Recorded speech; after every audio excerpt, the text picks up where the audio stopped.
Hey, this is Rob Anspach, and welcome to another edition of Eheroes. Today's e-hero is Helena Summer. We're going to talk about relationships and how they help you be a better entrepreneur. So welcome, Helena. Thank you for having me. So your website is livedelicious.com. How did that happen? Okay, so the background of my story, if you can hear the accent, I was born and raised in New York City, right? So in Sounds like a Croatia, New York accent, yeah. total. So Croatia, there was a war in my country. When I was 13 years old, I felt it starting. It started when I was 15. And prior to that, for 15 years, I never had one, not even one happy week of my life. Very bullied by boys, tortured by my father, just like a series of unhappy events. And I ended up in a refugee camp by myself. So my twin sister and I were separated in a war. My brother was on front line. My grandma's house was bombed. My best friend died. And I'm a lone refugee over there. And all I have is what I have on me. I have no money, no ID, no food, nothing. And I remember thinking, all I have, everything I have is my heart, right? So you can insert sappy music here, like, but no, my heart was full of hatred. I hated my life. I hated my father. I hated war. I hated men. I hated Serbians. I hated God. For how can you allow all this to happen? And I just wanted one drop of sweetness. And that's how Live Delicious started. I wanted sweet life. I wanted to have a heart. If all I have is a heart, nothing else, I wanted to have a heart full of love. And that was this is how the idea was born. Of course, I didn't speak English at the time. So the whole journey to Live Delicious happened that was the beginning, and then later was uncovered as a Live Delicious. And therefore, I spell it L-I-V, delicious. Because L-I-V, number one, I don't speak English, right? Kind of like a fun, no spelling. And number two, E stands for everything. E stands for easy. And nobody has everything, and nobody has it easy. But if we focus on that open heart, like my logo is open heart, small live and a big delicious. If we focus on delicious, through open heart, magical things actually happen. And I know in your world of entrepreneurs who just think you go A, B, C, D, yes, that's one way. But there is also the way of that magical creativity, which all incredible entrepreneurs, Steve Jobs and people who created magic, they didn't do it from ABC. They did it from inner power. And that's what my brand is about. You know, and those entrepreneurs had an open heart. They were more into giving of themselves than taking from others. And I think that's your whole being right there. Mm. Yeah. Now you have a map on the back that has countries and colors and before the call you were telling me you were all over the place. What brought you to United States? Okay, so the map first, it's made of little hearts. There are Wow. little hearts everywhere. And according to Feng Shui, the Chinese art of energy positioning, it's really important for entrepreneurs to have the world map behind your back, which means the world is supporting your back. The world's got your back. And my map is full of hearts. The world of love and the world of that magical, creative power is supporting me. So that's that. And yes, as you said, I was short shocker story. I was a nun. I became a missionary nun after I ran away from refugee camp. And I was nun for 6 years, and I traveled around the world in many different places and spread love. But now, you do more than that. I mean, I watch your videos and I go to your Facebook and everything that you do has some type of fun incorporated in your giving of love, Mhm. Yeah. and I went to a Catholic school, and I had some wicked nuns growing up, and they would They are slap not your none hand. anymore. I have God, a reason. there's hardly any anymore, but they would crack your knuckles with rulers. They would tape your mouth shut, and they came from I think a deep rooted. Um, I don't think half of them should have been teachers, but that's what it was back then. Mhm. And now, a lot of the nuns that are coming out are just they're trained differently. Yeah. And but it's it's not something that I think that it fits with many people's perspective in life. And you tried it for a couple years and it wasn't for you. And I I admire could that. not follow my vows. Yeah. I had a vow of celibacy, simplicity, and poverty. And I just wanted somebody to kiss me. I was 21 years old. I never had a kiss. How does the kiss feel? I just wanted, like, I would just look, because we were not allowed to talk to men, or even if you go to visit your family, you should look on the floor when you talk to a man. And you can only talk about the service. Hmm. You cannot just like flirt and smile. So I learned how to flirt from them telling me what I cannot do. No eye contact, no smiling, no tilting your head, no showing a little bit of skin, no nothing. So I'm like, oh, what if I show some? But you know what? That's what most entrepreneurs are trained to do. They're trained not to talk. They're trained not to flirt with their customers. And so they don't have this long-lasting relationship. And then they wonder, hey, what's going on? Why don't my customers coming back? Because there's no relationship. The problem is seeing people as my money, as my something, versus seeing people as people and co-creating. The energy of flirting is actually, if you look at the definition, Merriam-Webster definition of flirting, it says to act as if you are attracted to or amused by, for the sake of amusement, not to get anything. And that part, not to get anything, is what people don't know how to do. Life is for living. Life is for living. Live delicious. People don't use their life because if I'm not getting ROI from here, I'm not going to engage. That one engagement could bring you so much more ROI later because people know people who refer people who know other people. And you build your reputation and you build yourself as I'm true to me. Because otherwise you just look like a cookie cutter of this other guru and his 50,000 followers. Hmm. But some people think it's worth it. It's worth it for 2 years to make 250,000 and go 70% goes to your affiliates and you look so macho and you pose by your car and that's it. And people think that's cool. And then there's some of them that are just they're showing off.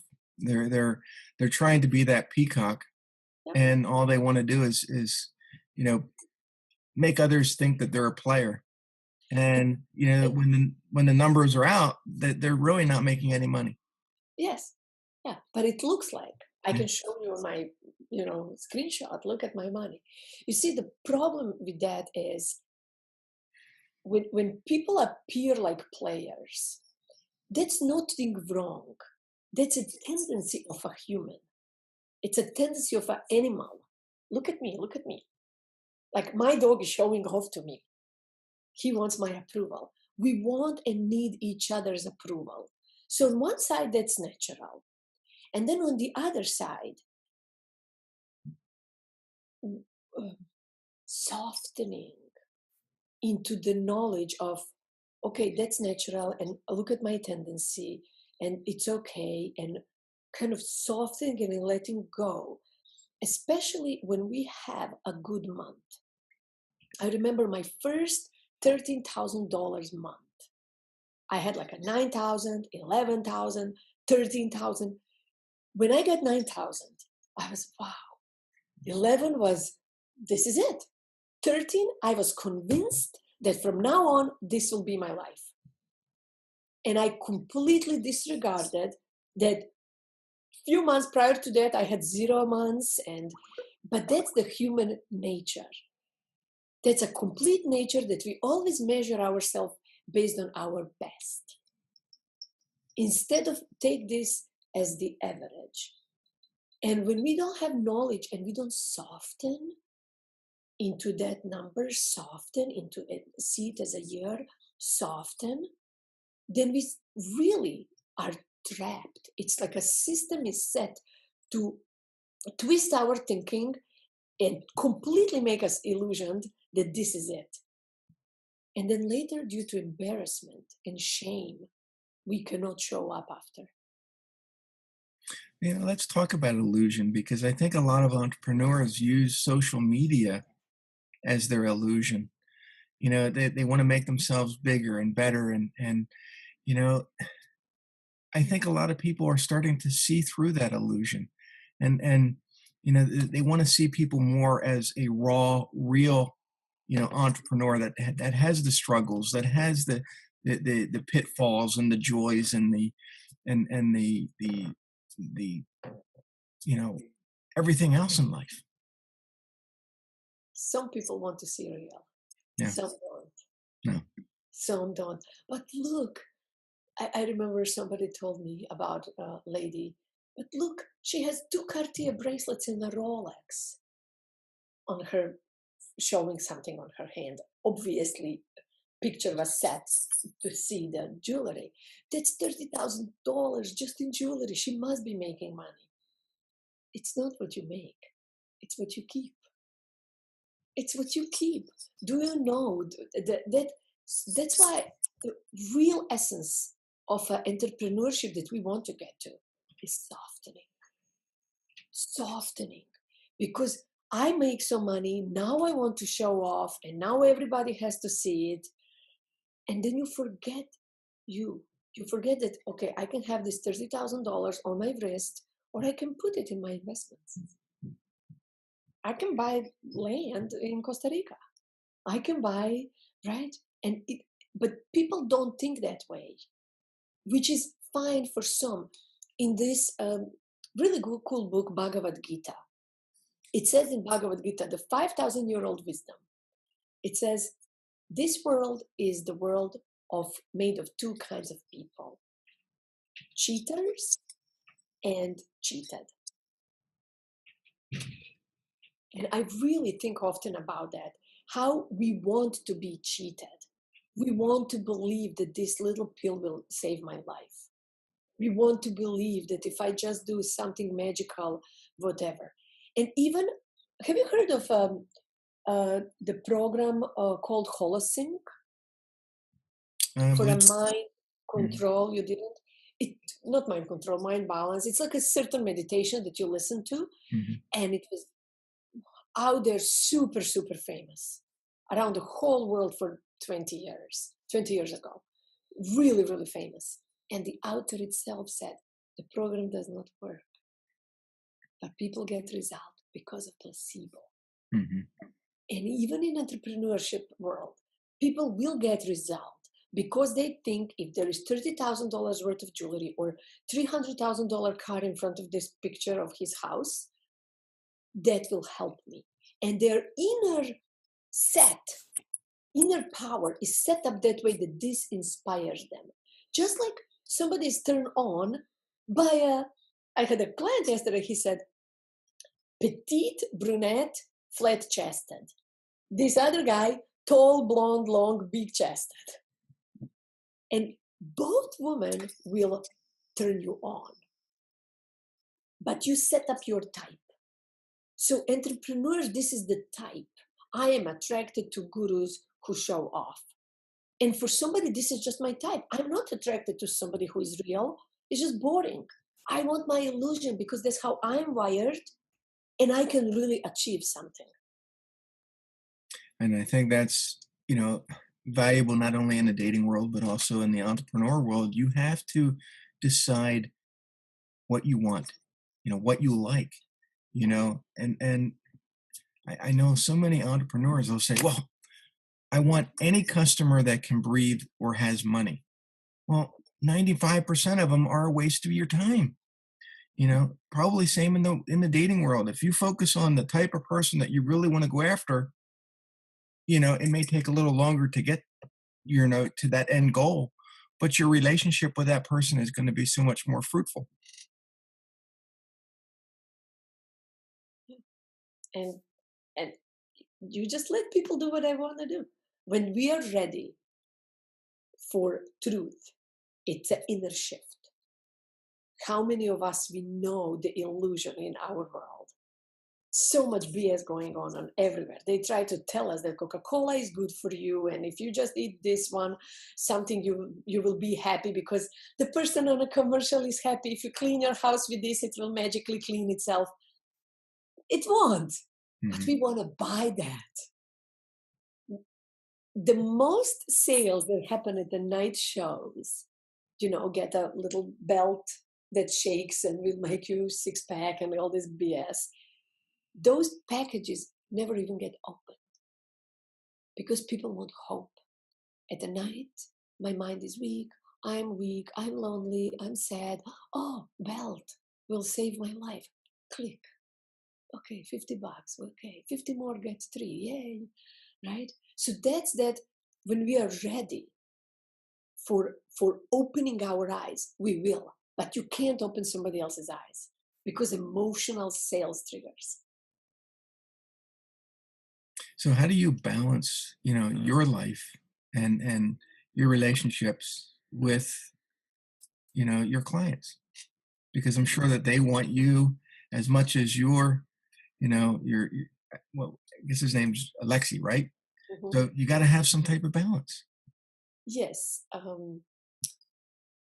The good thing about our personal life is that our relationship is really smooth and it's based on fun. We have a lot of fun together, and that enriches both of us, even if it's short. So he's not very needy of my attention. So that's on that side, I'm lucky.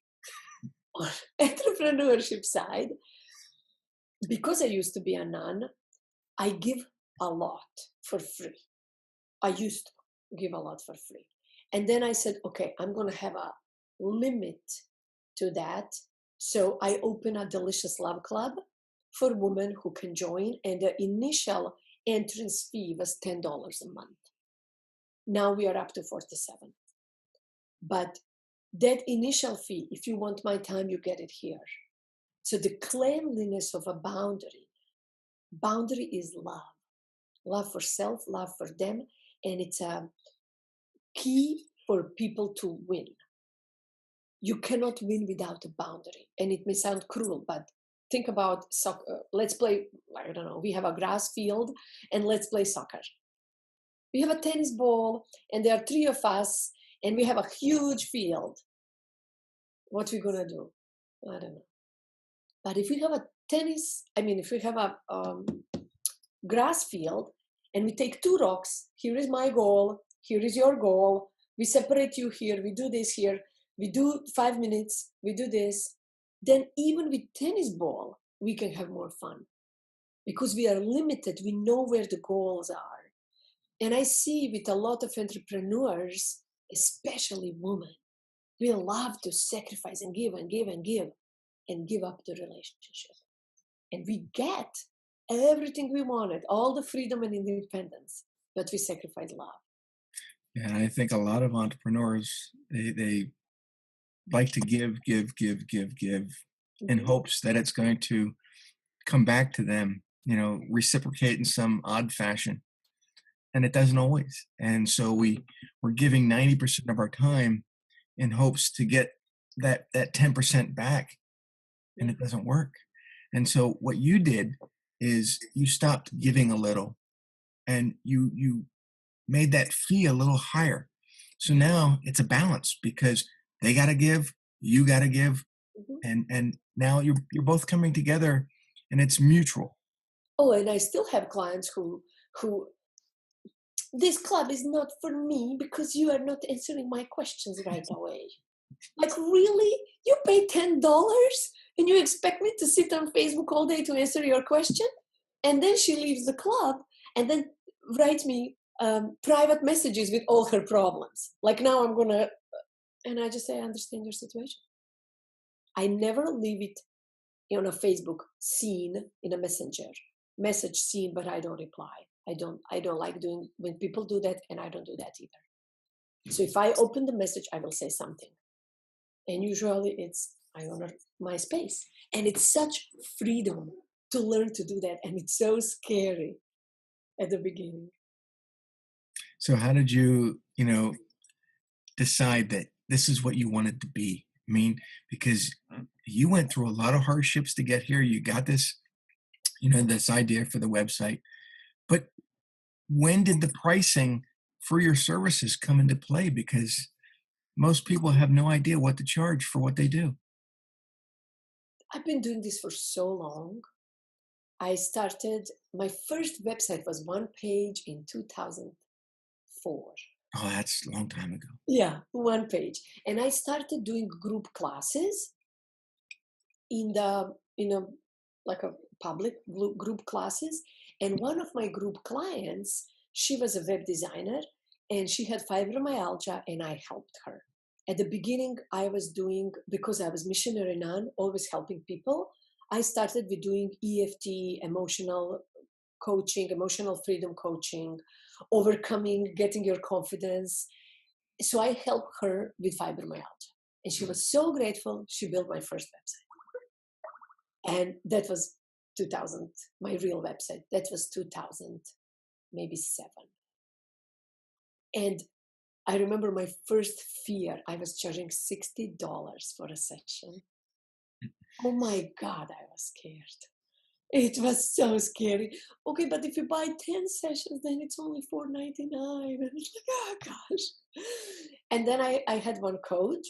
Through the time, I had first a client. She was with me 7 years. I basically raised her children with her.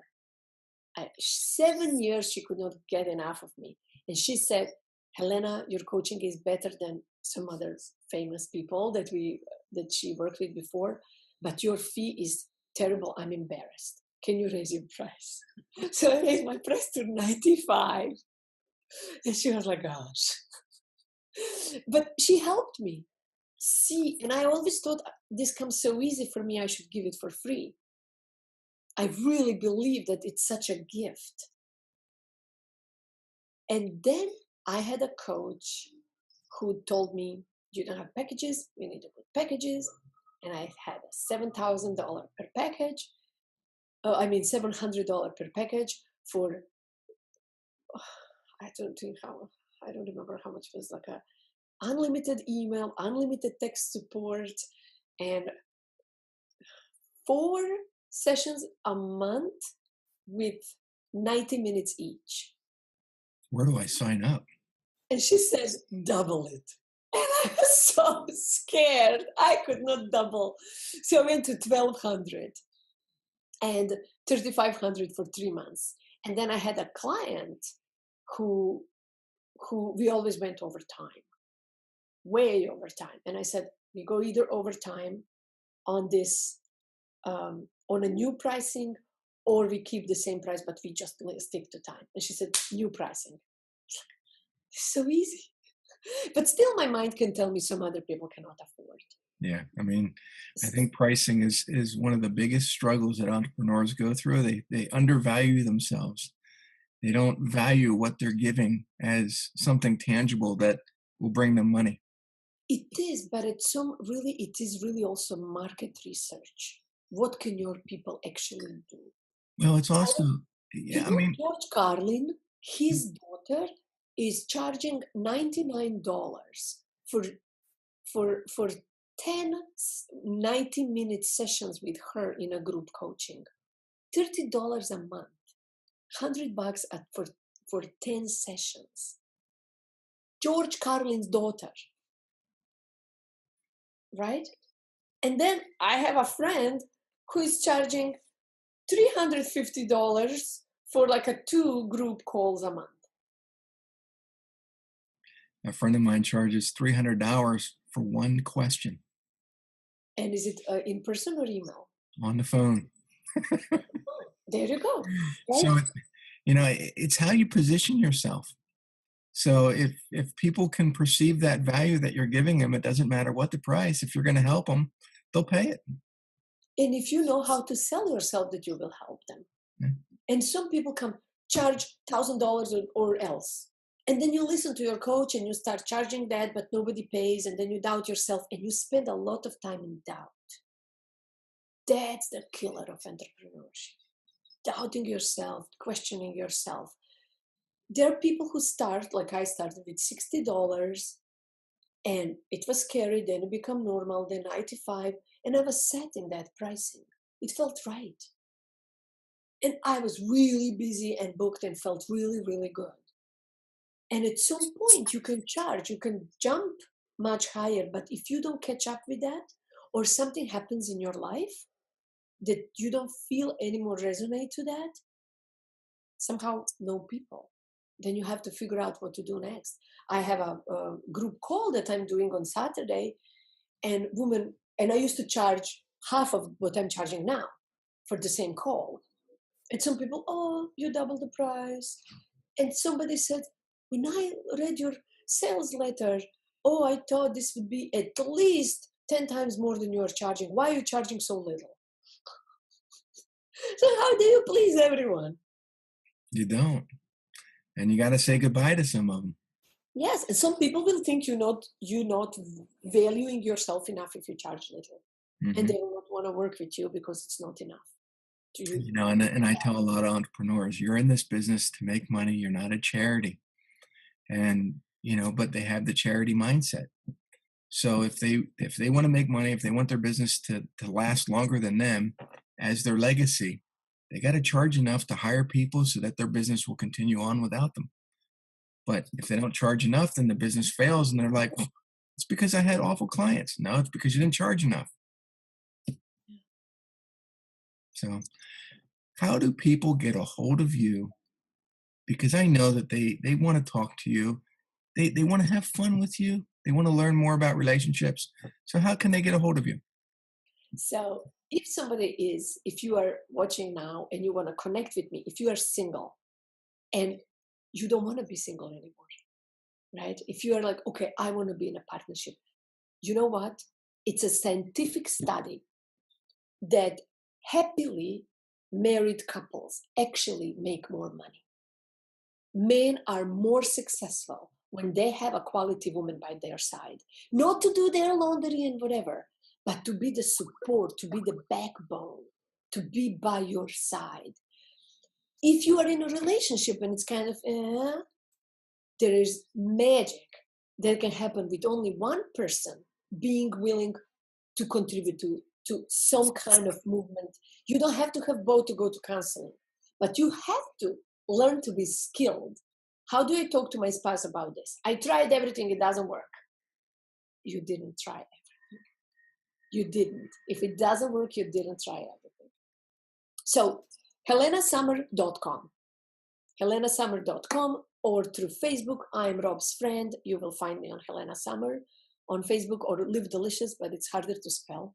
So just go to Helena Summer. It's redirected. I'll put the link below so they can find it. And if you are serious about moving forward in your relationship and making it better and learning how to date and flirt with your customers as well as with your partners to have this energy move, you don't marry somebody right away. You go through the stage of flirting and courting and sharing something, and then you develop safety. For women, especially if you're selling something to women need to learn to feel safe with somebody. Sometimes one post is enough. One post, I like her. For women, we feel safety. But for men, very rarely one post is enough if a woman is your customer. We need to see 2, maybe 5. That feeling of safety and trust is there. And then we can reach. So let us flirt. Go a little back and forth. Be here for us. Develop the solidity. And if you don't know how to do it in private life, I bet you don't know how to do it in business either. So Yeah. helenasummer.com.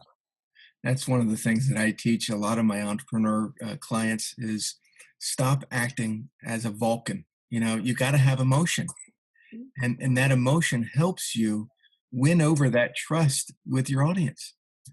And my wife says I was a Vulcan for a long time, so I have this experience that I can teach others not to be this way. And but you got to show emotion. You know what you have, Rob? You are, um, if you would be water, speaking of drinking it, you would actually be a lake. Deep, rich, peaceful lake. If I would be a water, I would be waterfall. It doesn't mean that I have more emotion than you. Just the movement of my energy is more dynamic.